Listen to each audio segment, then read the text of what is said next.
வணக்கம். வணக்கம். இன்னைக்கு நம்ம சாத்விகம் சேனல்ல என்ன பார்க்க போறோம்? ஹனுமன் சாலசால அடுத்த ஸ்லோகத்தோட மீனிங் சொல்ல போறோம். அவங்க என்ன பண்ண போறாங்க? கண்டுபிடிக்க போறாங்க. ஸ்டார்ட் பண்ணலாமா? ஓகே. சீதையை ஹனுமான் எங்க போய் பாக்குறாரு? ஃபர்ஸ்ட் லங்கையில போய் பாக்குறாரு. ஓகே, லங்கையில பார்த்தோன்னு ஸோ நான் இவரை ரெப்ரசென்ட் பண்ணி வந்திருக்கேன் அப்படின்னு சொல்லி ஒன்று கொடுக்குறார். ஓகேவா? அவரோட நினைவா ஒன்று கொடுக்குறார். யாரோட நினைவா என்ன கொடுக்குறார்? ராமரோட நினைவா முத்திரை மோதிரத்தை கொடுக்குறாரு சீதை கிட்ட. ஓகேவா? மோதிரத்துக்கு இன்னொரு பேர் என்ன?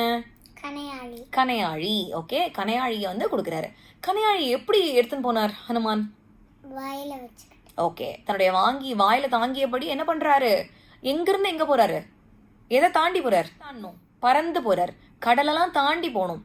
அதுவும் எப்படி, எந்த வேகத்துல போறாரு? ஸ்விஃப்ட் வேகத்துல போறார். ஓகேவா? கடலை தாண்டி அனாயாசமா.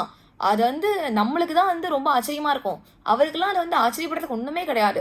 அந்த அளவு ரொம்ப மின்னல் வேகத்துல இப்படி அந்த முத்திரை மோதிரத்தை கனையாழிய வாயில தாங்கியபடி இந்த கடலை தாண்டி போறார். ஓகேவா? யாருடைய மோதிரத்தை? ராமர் பிரானுடைய மோதிரத்தை. ஓகேவா? சோ அதுதான் அந்த ஸ்லோகத்தோடைய அர்த்தம். இப்போ அந்த ஸ்லோகத்தை பார்க்கலாமா?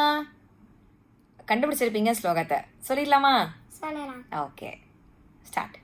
प्रभु मुत्रिका मेली मुह माहिम जलदि लांगी गहे अजरजनाहीम.